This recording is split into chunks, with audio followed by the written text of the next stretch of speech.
Hello, everybody. Welcome to the ARC Rhode Island's podcast, It Ain't Right. Here we talk about critical issues for people with disabilities and generate positive and possible solutions to make people's lives better. Today we have a very special guest. Mike, can you introduce yourself? Tell us what you do for work and... Sure. Michael A. Matrasher. I am a veteran of the Providence Police Department, and I work as the ADA coordinator for the Providence PD. And I've been doing that since 2018. Yeah, great. So today, Mike and I are just going to have a conversation about coming into your own as a man, as a dad, a police officer, and I would say a very valued member of the disability community with all the contributions you make. So to start our conversation today, I'd like to just touch base a little bit. What was life like for you prior to your disability? Right. Prior to my disability, life was awesome, and not that it's not now, but it was even more awesome then. Yeah. I thought I was going to be an NBA superstar, but other than that, it was awesome.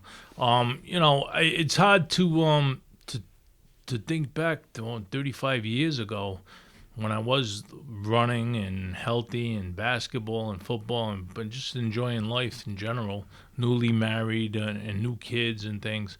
So it's been a lot to deal with, and I really, as we discuss it further, I'll get into how I was able to adjust to that whole situation. And it wasn't my own doing. It was a lot of help from a lot of people, work included, family, friends, faith, all them good things. Yeah. So all that type of stuff came together, and it didn't all come together all at once. You might get a little crumb here and there of what life was like, and you wanted to go back to revisit it. Things like that is what keeps me motivated on to moving forward. Yeah, that's thanks for sharing that. I remember you telling me once that it took you many years to actually admit that you had the acquired disability of multiple sclerosis. Right. Yeah, I'll jump ahead. When I got diagnosed in 1998, I got into a wheelchair in 2004, and it really wasn't until 2009, Wow, 5 years later, that I actually realized that I was in a wheelchair, and that it was just 2009 is when it all came into focus, and that's when I began advocating. Yeah. So it took 5 years to really realize that I'm disabled, I'm in a wheelchair, and this is going to affect my life in some ways. Yeah. And either you let it happen or you fight it in a bad way, but fight it in a good way. So there's two different ways you can take that. I took it in a good way, and I said, I had the support of the Providence PD, which thank God I did, and I was able to keep moving forward. Yeah. So you took a very crucial, life-changing event and turned it around and started thinking, well, now that I have this acquired disability, what do I do with it? Mm-hmm. How can I be a contributing member to society? Right. And where do I go with that, wanting to make change? Right. So thinking back to that time, what was the first act that you did where you've decided, okay, this is my life now. I'm going to think positive about this, and I'm going to make some change happen. Exactly, Ken. I was contacted by Marie and Don Perna. They are the executive directors of the MS Dream Center. And the MS Dream Center meaning Multiple Sclerosis Dream Center. Marie had a support group for a number of years and supported people with MS for years. So I was at a PC game, and I ran into Marie and Don, and we broke a conversation. That was right around 2009, right when I started advocating. Yeah. And then in 2011, they decided to open up a center, and that's when I got more engaged in the MS world. So that was my first adventure, was with the MS Dream Center. And then from there, I moved on to the RIDDC, which is the Rhode Island Developmental Disability Council. Mm-hmm. From there, I moved on to the ORS, which is the Office of Rehabilitative Services in the state of Rhode Island. Yeah.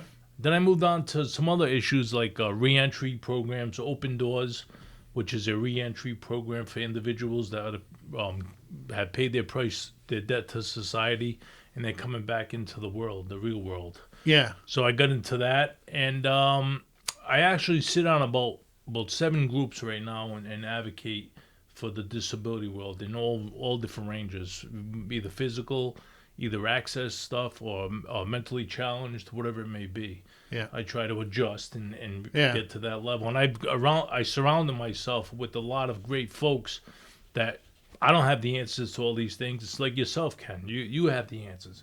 You're an educator in this stuff. I have some know. answers on a good day, right? Yeah, Mike? we all try hard, right, to Right, give right. them answers. Yeah. But yeah, no, I mean, I look up to people like yourself and Joanne and Donna Marie and the Art Kevin and them guys. I mean, they advocate every single day, and it's opened my eyes up dramatically. I got on the job and I got married in 1990. That's when I think I want to call the first signs of MS kicked in. There weren't any signs of it though, but everybody has MS in their body. And what triggers it is what we're trying to figure out. And I think once they figure out what triggers it, they'll be able to find a cure for it. Yeah. But they say there's a lot of contributed factors along with MS: stress, not eating right, overworked. Just different things that go on in your life, traumatic situations. And as I think back to my life, getting married wasn't so traumatic. It was a great moment. But as for 1995 is when my first traumatic incident took place in my life, where I noticed, I didn't notice it, but that's when I believe, as I'm researching my health, I figured out that was the first incident of where MS was alive, is when my partner Mario, I'll mention his name, was killed on the way home from work. And it was in 1995. It was a traumatic situation. I was on the job 5 years. Of my partner. So you were with Mario for 5 years as No, I partners? was with Mario 1 year. 1 year. 1 year in Yeah. the community police. But he was on the job when I was on the job. But we happened to work side by side from 94 to 95. Yeah. Yeah. And then in 95, we were leaving work. He went home. I went home. He ends up getting killed in a car wreck. So that totally... Well, I was a mess. Didn't realize it. Tough guy, blah, blah, Yeah. blah. Yeah. So that was one of the hardest things I ever went through in my life. So then in 95, I got transferred over to the executive unit, which was security for the mayor. It was a unit of 5 guys that worked for the mayor. We had a rotating schedule. It was a very demanding job. The mayor at the time was a very demanding mayor, and we did a lot of good work in the city. But as the time went on, I started noticing different things. Now, here it is, 95, I get transferred there. 1997, when I got diagnosed with MS, I just started building a house with my new wife. It was we were living in Oneyville for X amount of years. Moved to Lincoln, started building a house, and that's when I noticed the second episode of when things weren't working right. We're cutting down some trees in the yard, and I was tripping and wasn't being able to keep my balance going, and I would fall over. So those are 2 incidents that I can go back to: building my house, getting married, and Mario dying. 3 things. And then the icing on the cake, that at that point, working for the mayor's security team at the time was very demanding, high stressful job, and I think that really pulled it all together, and that's what lit the fire, the fuse. And now MS is burning in my body, not knowing it, still working, trying to fight it, blah, blah, blah. Yeah. And here we are in 1998 when I get diagnosed. Well, thank you for educating us about that and sharing your life story. I didn't realize we all had MS in our bodies. And, I did, through the acquisition of a disability, the struggles you went through and the changes that happened for you, and sharing that it took many years for you to just even admit, okay, now this is my life moving forward. And how do I want to move forward in my life? In your life experience, what would you say to somebody who's been newly diagnosed with MS? It's treatable, And that's the main thing, is treatable.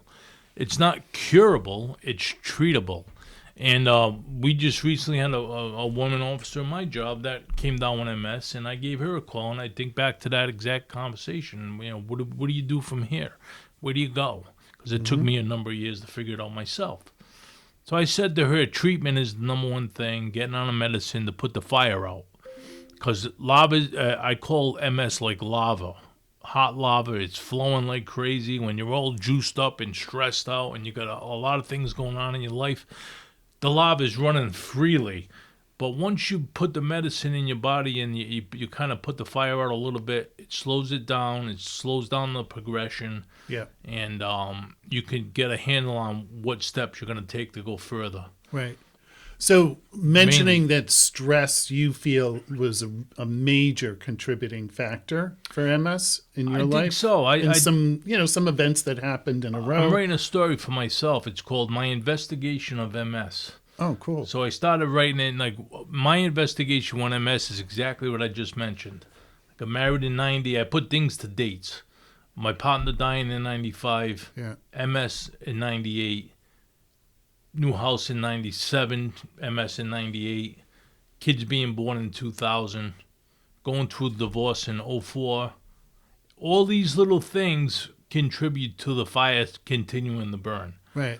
Even though I had gotten on medicine. Yeah. It was still burning, but not fast, but it was burning. Right. So how do you achieve that work-life balance now?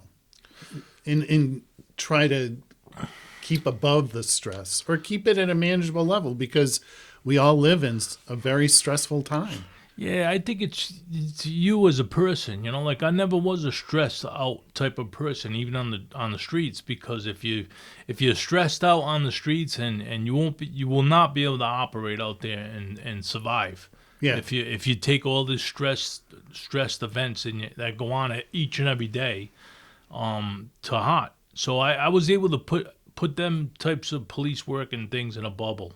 Like I do with everything else in life, I put certain things in bubbles and I put it aside until I need it. I've learned to do that. Like I said, in 2009, when I came to terms with the fact that I was in a wheelchair, and I had to get told that. I was told from a boss, we had to reel you in. And I took that and I thought of them words, reel me in. And then I think back to what I was doing in a wheelchair, mind you. I was running events. I was doing tours. I was just being everywhere. I was on all these boards, and I was just running wild. Yeah. And when that boss said to me, we had to reel you in, I said, okay, I get it. Yeah. And I always did get it anyways, because it all is about safety first. The last thing I ever want to do is get another officer hurt in any way. Right. So that was the main thing. Officer safety always first. Yeah. But then, I was lucky enough that my department in 2009 was had new leadership at the time, and the new leadership changed once again, and we had more new leadership that really had my back, and I really felt that positive feedback from these folks about what I was doing. And it all played out, and I can't say I planned it this way, but it all just fell into place. Yeah. So you mentioned your boys. Yes. And I'd be curious to know, Mike, what do you cherish about your boys? Pretty much everything. Yeah.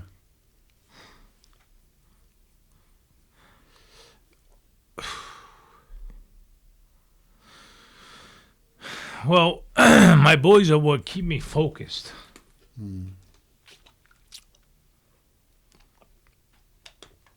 As you can see, it's a sensitive. Whenever I know your boys mean so much to you, and I love to see that. See a dad who's so invested in his boys, and so they were born May 1st, 2000. So I recall that day I was able to walk one of the boys out of the hospital with a cane. Yeah. And my ex Maria brought the other one out. But it was funny how, like, I'm on a cane, here my boys are being born. What am I gonna do?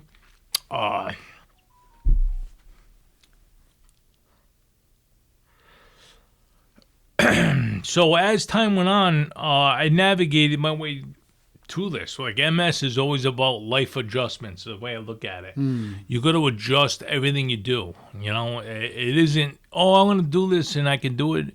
You got to adjust, because if you don't adjust, it's going to win. The MS will win. Yeah. So you figure out a way. I figure out a way to do it. And my boys kept me focused, Ken, to answer your Yeah. question.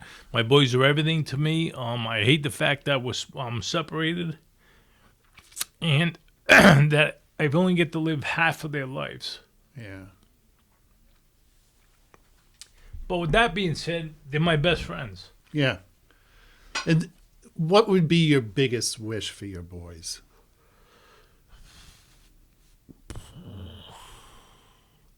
Just that they wouldn't have to deal with all this other things. Just so my boys wouldn't have to deal with all the other trials and tribulations they went through in life. Mm-hmm. There's just so many things that I could speak about with the boys, that what they dealt with through their young life. Yeah. So, Yeah. I guess a good question maybe people are thinking about that they might ask you if they were with us is, did MS affect your family life? yeah, it did. It really did. You know, like I mentioned earlier, I was distracted for a number of years, so I didn't realize it, you know, until '09, how much it really affected me. And the more I investigated that story I was telling you about, the investigation of MS that I started writing, it made me realize a lot of things that, you know, weren't right. I wasn't handling these situations the right way. I was making it harder on myself. So my family, you know, family's a family, a supportive Italian family. You know, we have dinner every Sunday. You know, I'm still lucky enough to still have my mom and dad and my brother and sister, and my kids and all that, but friends too. But family, they never understood MS fully. Yeah. You know, my mom to this day will see something on TV and still call me and say they're gonna find a cure for it because of this. Yeah. I just see something on TV, you're gonna get better.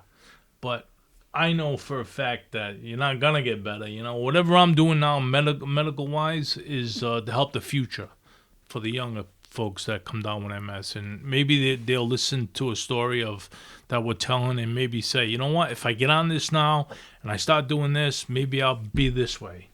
Yeah. But that's my goal, is to just share the story of how not to get stuck in that pothole of MS. Yeah. And that's great advice to share for a younger generation. Because, you know, like I said, it took me a number of years to come to terms with the fact that I was in a wheelchair. I really didn't even realize it. And then when I did realize it, that's when I started sharing my thoughts to other people. Well, look, I like this, or let's do it this way, or I can't do that. You know, grab the door. That must be difficult, though, to say that. Like, oh, I just can't do that anymore. Right. Or you could do it. I remember you telling me about going kayaking.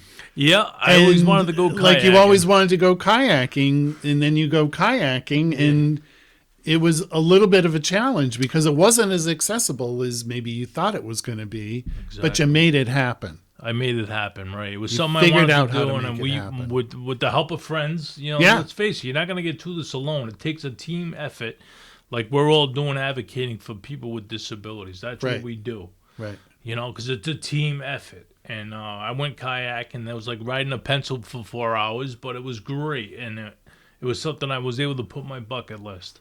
Yeah. So I was able to do it.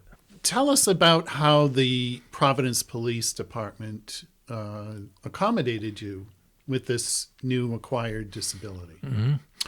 Well, like I said, we had a chief at the time. He wanted to create an informational sheet.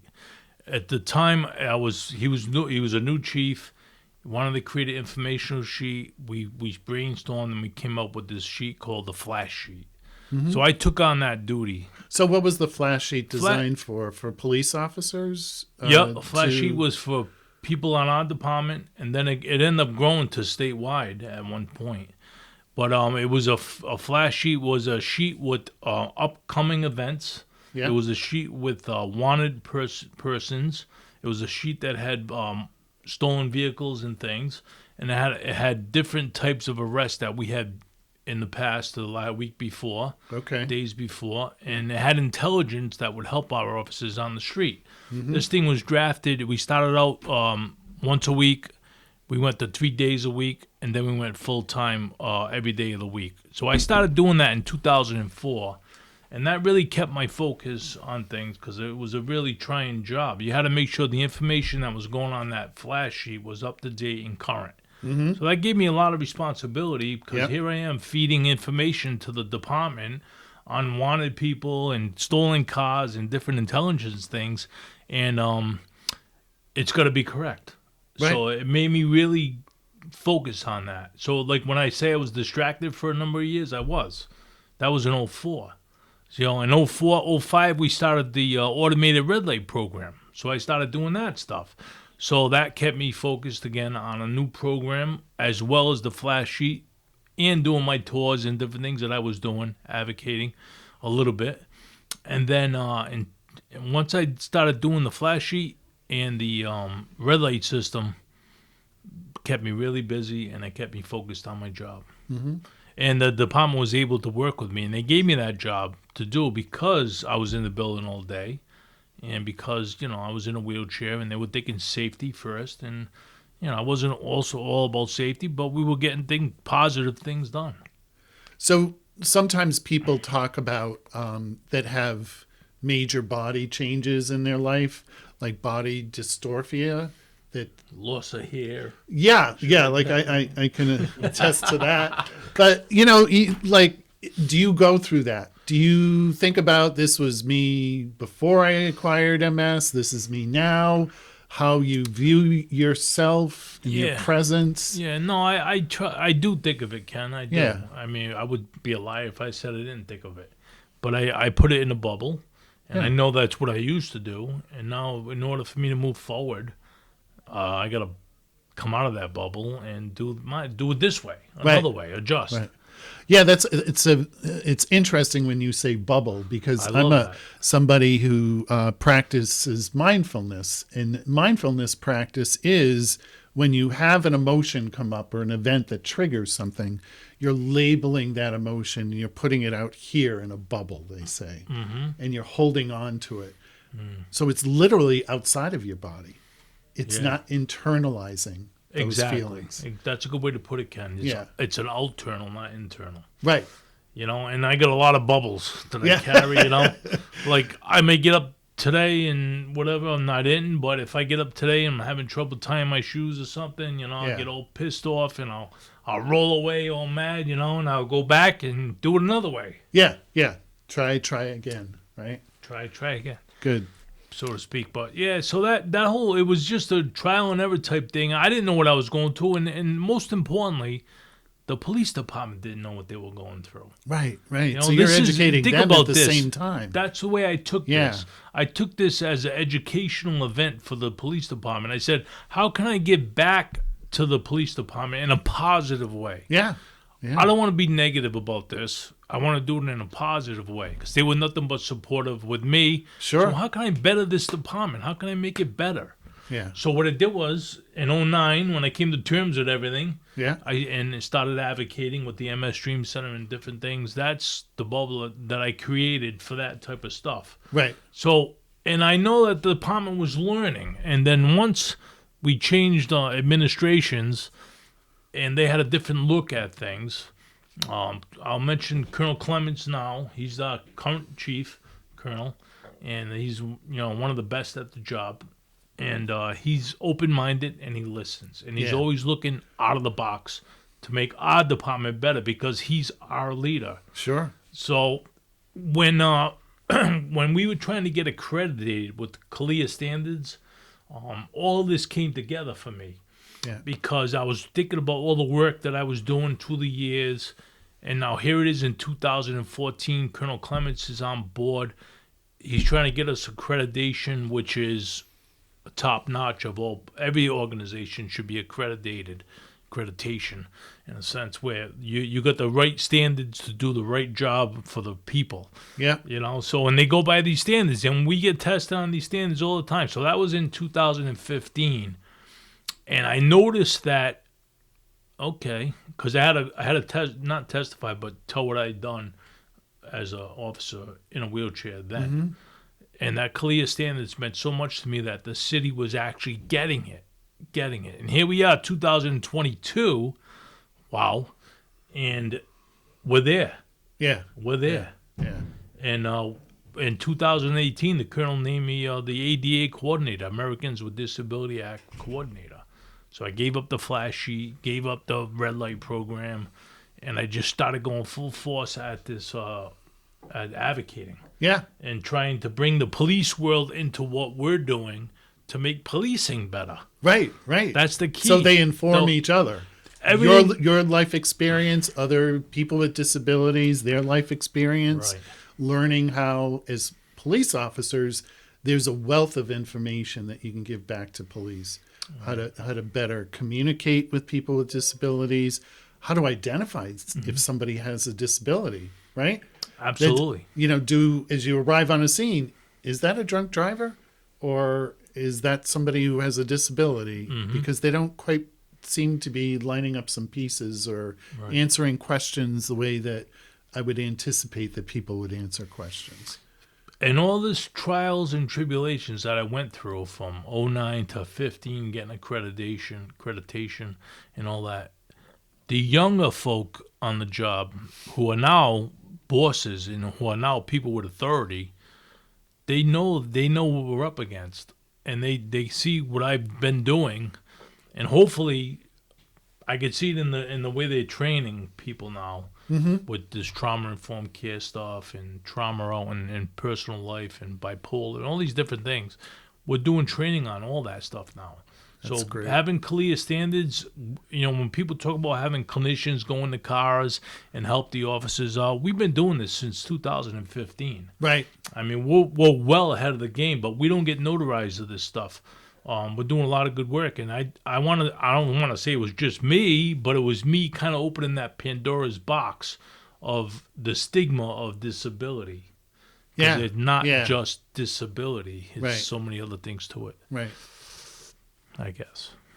Excellent. And so what do you think, let's stay on the subject of people with disabilities in law enforcement and crime. What are some of the crimes that you think are the biggest crimes that are happening or the trends that you see for folks with disabilities right now? Just that they, taken advantage of in a sense where, because everybody wants friends. Everybody wants to be loved, right? Yeah. So people out in the streets, they want the same thing. Right. And whether you have an illness or you don't, but if you have an illness, that urge is even more. You want love. You want people to listen to you. You're not going after it that way, but that's their mentality. I mean, you could tell me how people are, Ken, as far as like autism and bipolar and different things. They look for that one-on-one type thing. Sure. Like I had an individual just recently who's mentally challenged, and he got taken for some money. And the guy took it just because they struck up a conversation and one thing led to another, and the guy robbed some money off him. Yeah. So that's the issues that I see out there, just people taking advantage of people that are really not knowing. What are some of the typical calls that might come to your department about complaints about people that happen to have a disability? Yeah, from what I've seen, from what I've seen and listened to on the radio, because I per se don't go to these calls like I should. But what I see is that when they're living in a group setting, usually there's a disruption there. Sometimes there's always one person that disrupts the group, and that's what we get called for mainly. Usually it's one thing where a parent can't control the son or daughter. Those types of issues are the things we're involved with now. But with that being said, our officers are trained to know what they're up against. Right. No lights and siren on there. No banging on the door loud. Yeah, so people are escalating or probably at the top of the the peak of escalation, and all that stuff can trigger people even more. Exactly. Right. So, our guys going to the scene already know what they're up against because they've been trained in it now. Yeah. That's why I love how the progression of our department has gone from, the CALIA standards, it really matters, to where we are today. Yeah. It's made it makes our job so much easier when Right. you can de-escalate the situation. Yeah. And using those nonviolent Approaches, techniques yeah. and approaches to help somebody who's really escalating out of control versus years ago where it was restraint.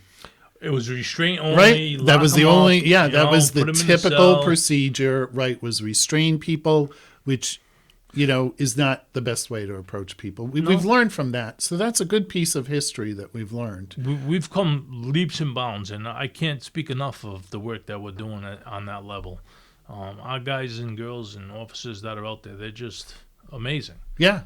Yeah. I mean, if, like the colonel always says, you put the radio on, it don't stop. Right. Constant. I've been on the job 30 years, and it has not stopped one day.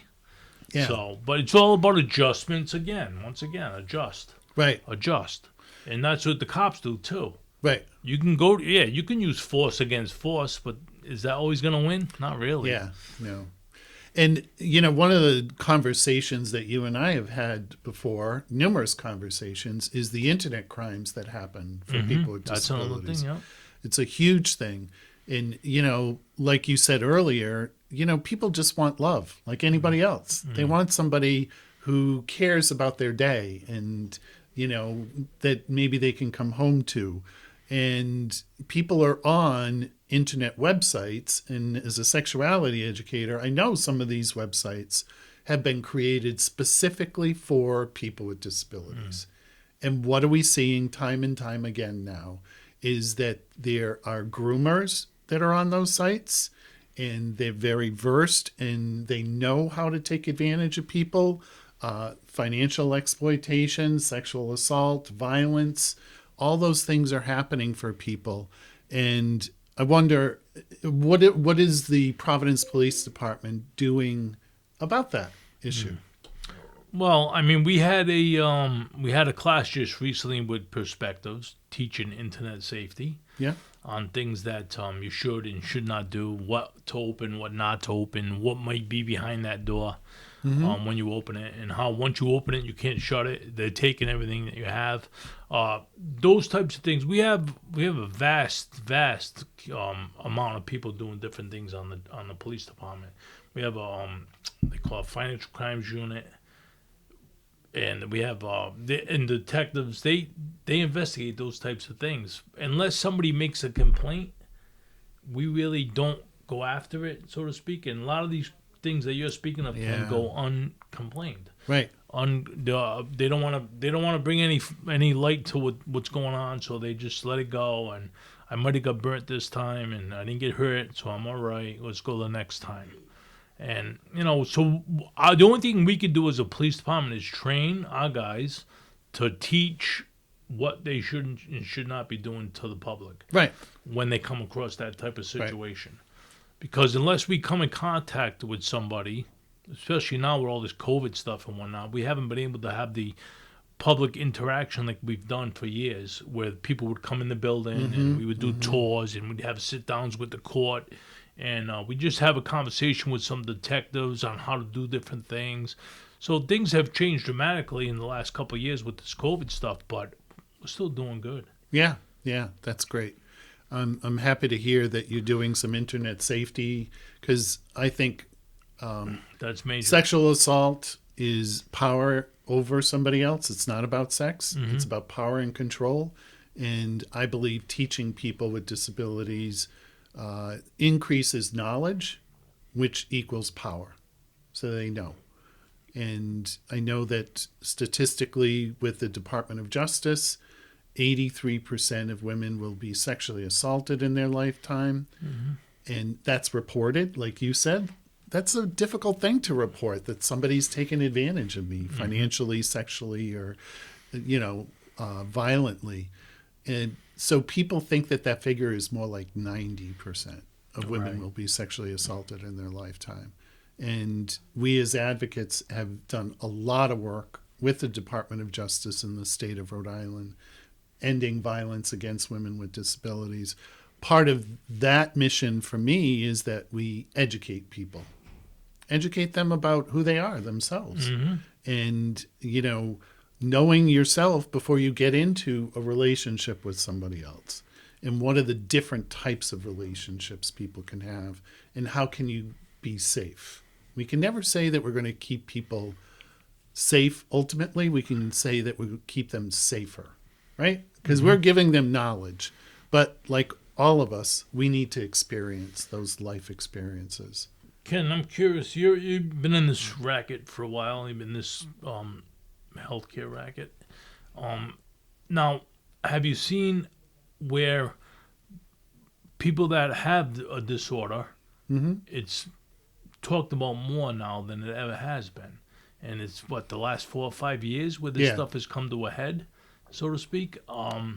Usually, all this stuff that we're speaking about now, nobody want to ever mention that stuff. Right. Yeah, It's like something when we talk about sex in people with disabilities, people are, that's whoa, I don't know if we should be talking about that. That is exactly the point. We need to be talking about it. We need to be taught, especially with that community. Right, right. It's so important to let them know that you got to talk about this stuff. Yeah. We're here to help, and we know ways around it. Right. We're all sexual beings. That in all means all. It means all of us. So giving people that knowledge, I can't tell you how many different times I've had sexual education classes for people with disabilities. And when we talk about sex and how loving and intimate it can be and the different levels of it, there's always somebody in that class that goes, oh, I didn't know it was supposed to feel good. Right. That's So why that we tells do you it. that they're being abused in some Right. way. That's why we do that. And then other times we'll bring people together in a class, a co-ed class. Somebody will disclose abuse that happened to them, and they might know other people in the class that have been in that class that they've known their entire life. And they say, wow, I didn't know that happened to you too. We did a class one time. There were 25 students in the class, male, female. It went around the table like wildfire. And then after everybody disclosed to each other, we said, okay, so there is a common shared life experience here. You guys all know what this feels like. So now you can become a resource to each other and help each other through life's challenges and relationships. Right. And that was such a powerful moment for that group.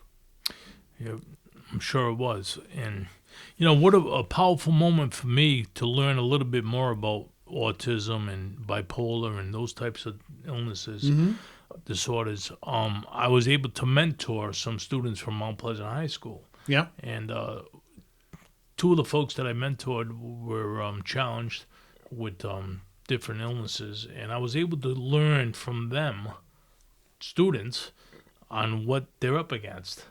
Yeah. And and I still talk to them folks today, and I started doing that in 2016.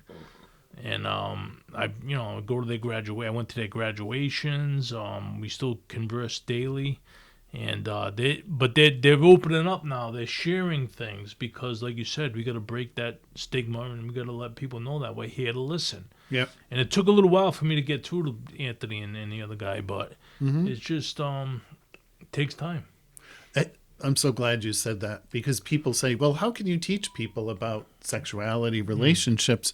Because a lot of folks, they view the world in black and white terms.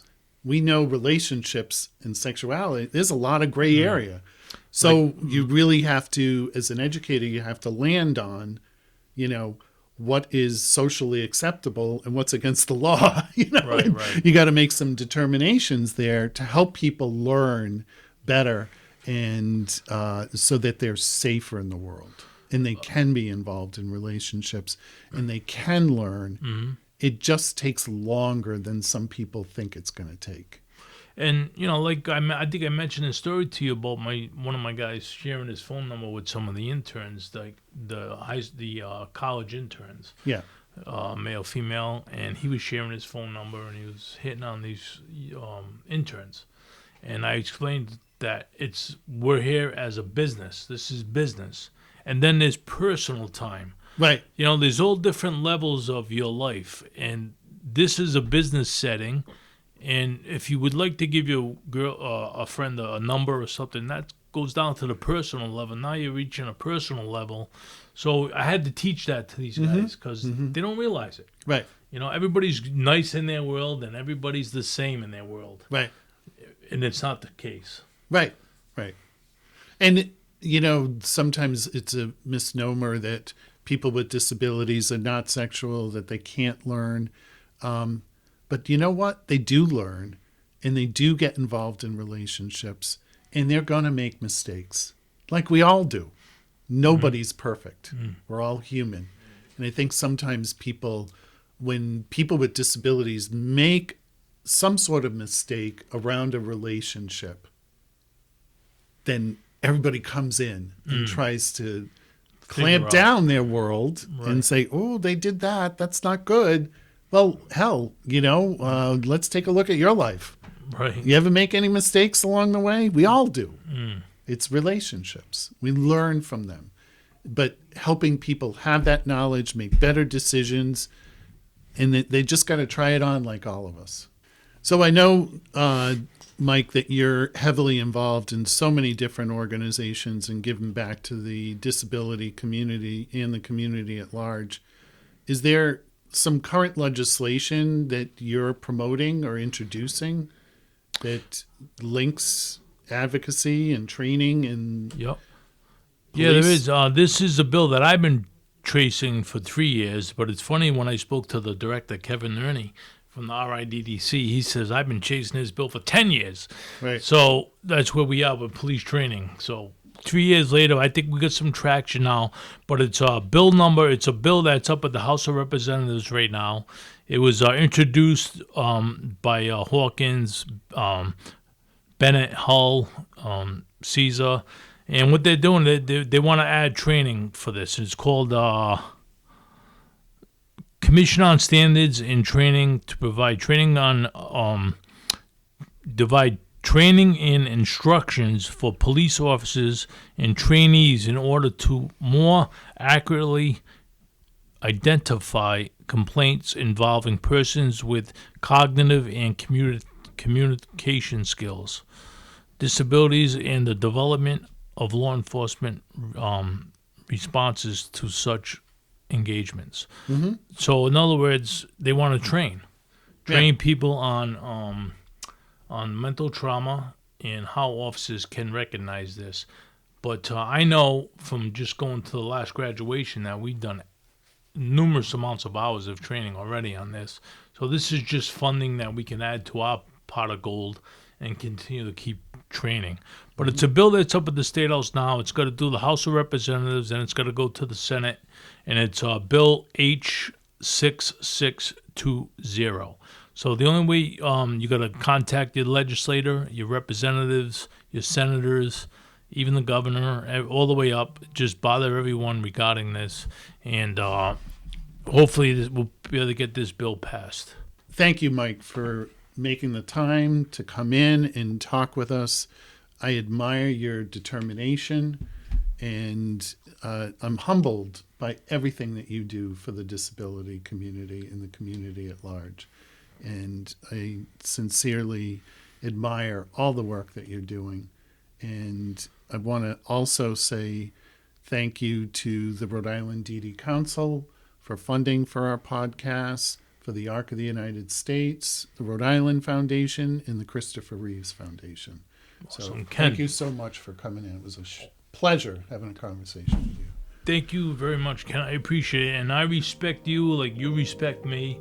And that's why we're going to make things happen, positive things happen for the state of Rhode Island and the city of Providence and the folks that we work with. You got it. Thanks. All right.